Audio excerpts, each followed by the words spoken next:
That's great and all, right? Okay, Mark, we need to get the right traffic. We can't spend too much on that. So how do we get the right traffic to our site?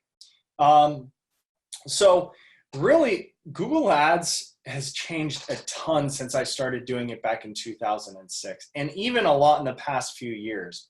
And so what I've found is today you really don't need as many keywords, because what I've found after monitoring about 60 accounts is, generally speaking, 90% of the traffic or more, I've seen up to 95% of the traffic, of the clicks, are only a few select keywords, and they end up eating up all of the traffic. So that's something to keep in mind. And the right traffic really comes from the correct keyword selection and the correct negative keyword selection. And so I'm going to go into that a little bit more in the next slide, or the slide after next. And then one of the biggest and most common mistakes I see with a Google Ads campaign is they're using broad match keywords. So I want to show you guys what a broad match keyword looks like. If it looks like this, now check your comments.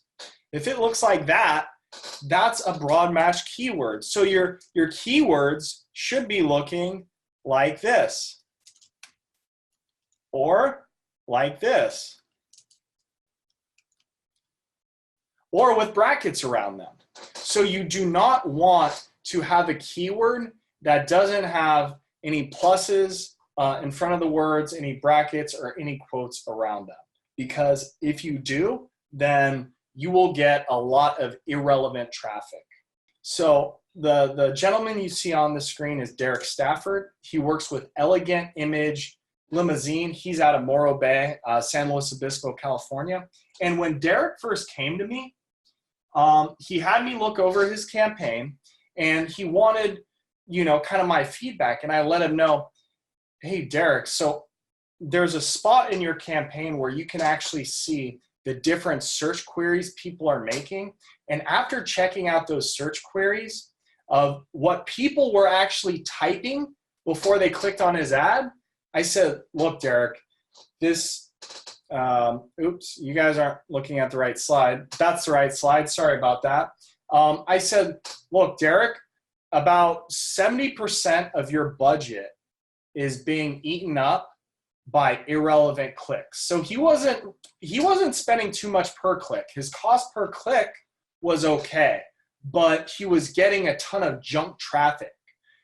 People asking like, what is a wine tour like? Or they're searching for wine tours in another place, because that's what he wanted with his campaign. He was looking for people that were wanted to go on a wine tour.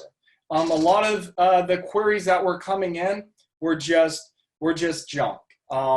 Looking for helicopter tours and bike tours. So I let him know this, and he gave me a chance. And within the first few days, he was pretty excited about the results he was getting, and which was a major relief. And it felt really good when he sent me some of those messages. Because look, every campaign's different. Some campaigns take like a week to really start generating good results, but literally from the day we turned his campaign on, I still remember because he sent me a message, and literally from the day we turned it on, he got a call like within the first 15 minutes and booked a job. But one thing I want to mention about Derek is this. So Derek is probably my favorite type of customer to work with, because he is hungry. He is quick to get back to people. He is all over the lead when it comes in. Like, I advise many people, call back within, the next 5 minutes if you can. Derek usually is calling them like in under a minute. I don't even know how he does it that fast, but that's why he is really getting outstanding results. I would love to take all the credit, but really, it's a team effort. And so that's really what it looks like when you get the right types of search queries.